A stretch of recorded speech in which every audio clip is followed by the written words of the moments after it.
Assalamualaikum warahmatullahi wabarakatuh. Saya atas nama Rizkayu Adelia, kelas C21, program studi administrasi rumah sakit, akan melakukan penyuluhan kesehatan tentang stunting, mulai dari apa itu stunting, dampak, penyebab, serta gejala, kemudian penanggulangan untuk penyakit stunting ini. Berikut proses penyuluhan saya.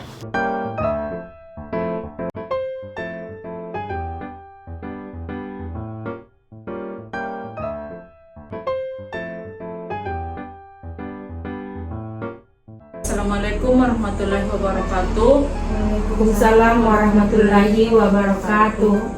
Terima kasih karena sudah menyempatkan diri bisa hadir di sini mendengarkan saya memberikan penyuluhan mengenai stunting.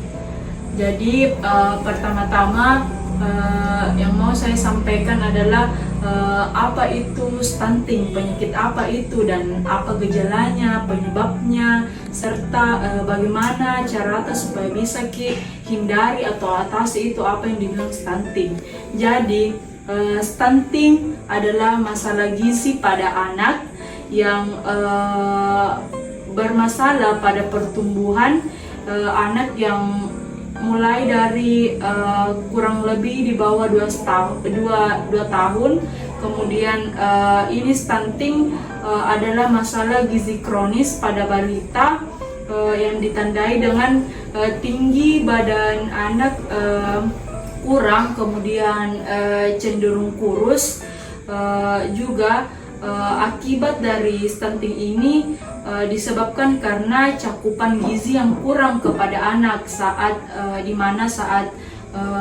proses ibu menyusui atau pertumbuhan dan perkembangannya yang kurang diperhatikan oleh orang tua. Kemudian harus juga diketahui apa itu penyebabnya stunting. Jadi penyebab langsungnya adalah kurangnya asupan makanan dan adanya penyakit infeksi. Demikian pula halnya gizi ibu waktu hamil. Jadi kebanyakan masyarakat belum menyadari pentingnya gizi selama kehamilan dapat berkontribusi terhadap keadaan gizi bayi yang akan dilahirkannya nanti. Jadi ibu-ibu harus memperhatikan jika pada masa kehamilan gizi sangat berkontribusi pada gizi anak. Penyebab stunting terbagi menjadi 2 faktor. Yang pertama itu faktor langsung, di mana ibu mengalami kekurangan nutrisi, kehamilan preterm, pemberian makanan yang tidak normal, tidak ada ASI eksklusif dan infeksi. Kemudian faktor tidak langsungnya itu terjadi karena pelayanan kesehatan, pendidikan, sosial budaya, dan sanitasi lingkungan. Faktor yang paling inti terjadinya stunting itu, yang pertama dapat disimpulkan tingkat pengetahuan gizi ibu balita, kemudian kedua pola asuh, kemudian riwayat pemberian ASI, dan ketepatan pemberian MPASI atau makanan pendamping ASI, kemudian perilaku kadarsi atau keluarga sadar gizi. Yang selanjutnya akses air bersih dan sanitasi keluarga. Jadi itu beberapa faktor penting yang bisa menyebabkan stunting terjadi, ibu-ibu. Ada beberapa tanda dan gejalanya stunting. Yang pertama itu tinggi badan anak lebih pendek dari seusianya. Maksudnya hal ini dapat dengan mudah dilihat dan dibandingkan dengan teman-teman seusianya. Kalau misalnya anak tak lebih pendek dari anak-anak sebayanya atau teman-teman sekitar bermainnya. Kemudian yang kedua, berat badan rendah untuk anak seusianya. Maksudnya anak yang sehat harus memiliki berat badan dengan persentase 5 hingga 85%. Tetapi jika di bawah angka tersebut dianggap kurus. Hal itu disebabkan kurangnya nutrisi di dalam tubuh dan dapat terjadi jika pola makan yang tidak sehat. Kemudian Yang ketiga, pertumbuhan tulang tertunda. Maksudnya di sini jika sudah stunting atau pendek sejak balita, maka pertumbuhannya akan terlambat, baik dari segi tulang, bahkan sebagian besar anak yang mengalami stunting akan memperlambat tumbuhnya gigi dan wajah tampak lebih muda. Hal tersebut dapat mempengaruhi tinggi badan dan pengetahuan anak. Kemudian ada beberapa dampaknya stunting. Yang pertama itu mudah sakit. Maksudnya sistem kekebalan tubuh anak tidak baik, makanya akan lebih mudah sakit. Kekebalan tubuh lebih rendah tersebut terjadi karena kekurangan nutrisi. Kemudian yang kedua, kemampuan kognitif berkurang. Sebelum kita harus mengetahui kemampuan kognitif itu seperti apa. Jadi, kemampuan kognitif ialah bentuk perkembangan yang mengacu pada kemampuan anak yang memperoleh makna, dan proses ini terjadi sejak kita kecil.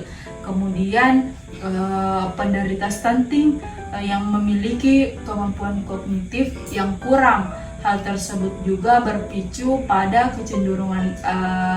kecenderungan kecerdasan anak lebih rendah karena selain perkembangan badan, perkembangan otak juga dapat terganggu jika terkena anak atau stunting.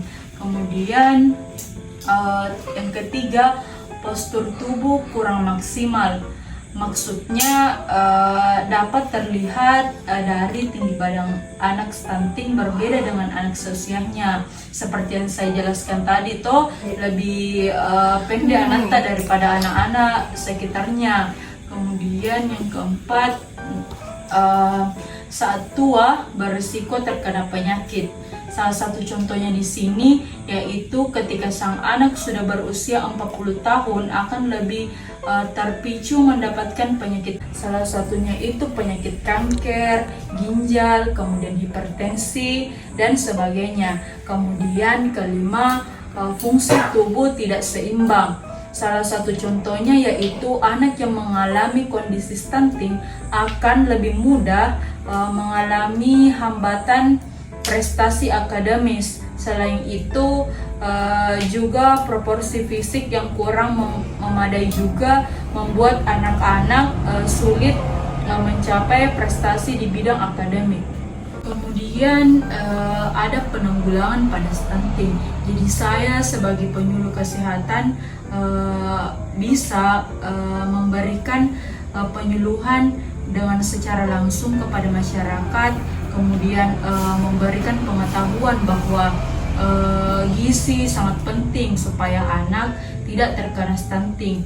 Tetapi di sini dapat diketahui juga bahwa stunting bisa disebabkan karena kurang lebih bisa disebabkan terjadi dari faktor genetik juga. Kemudian sebagai orang tua kita bisa melakukan beberapa hal untuk dapat bisa mencegah terjadinya stunting pada anak.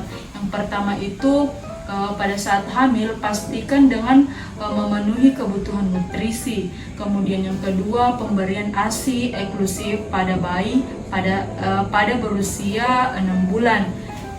Kemudian dampingi ASI eksklusif dengan MPASI. Maksudnya itu 6 bulan tadi pada bayi sampai berusia 6 bulan. Kemudian yang keempat, pantau selalu tumbuh kembang anak. Yang kelima, menjaga kebersihan lingkungan dan menerapkan perilaku hidup bersih. Jadi ibu-ibu, dari penyuluhanku tadi ada yang mau ditanyakan tentang stunting. Saya mau bertanya, Dek. Begini, kalau untuk anak sampai usia berapa itu bisa terkena penyakit stunting? Penyembuhannya ini, Bu? Iya.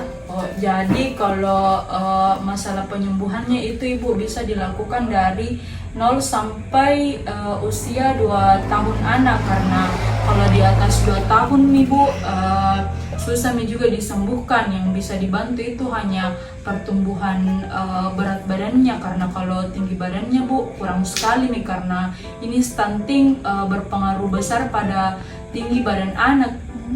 Begitu Di. Iya. Kalau kita Ibu ada mau ditanyakan? Iya deh, ada. Pertanyaanku itu, apakah penyakit stunting ini bisa mempengaruhi pengetahuan pada anak?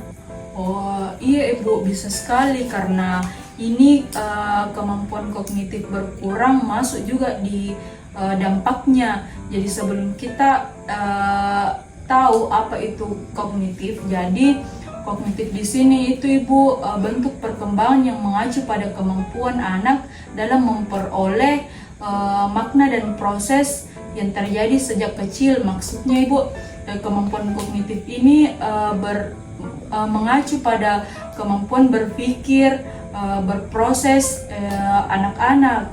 Jadi sangat berpengaruh kalau kemampuan kognitif itu berkurang Ibu. Hal tersebut juga berpicu sekali pada kecerdasannya anak tak. Jadi itu jadi Bu pertanyaan tak. Makasih Di sudah mau bertanya, sudah mau juga terima Kak menyuluh.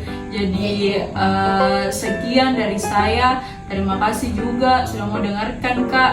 Terus semoga yang saya berikan ini bisa bermanfaat Ibu. Makasih Di.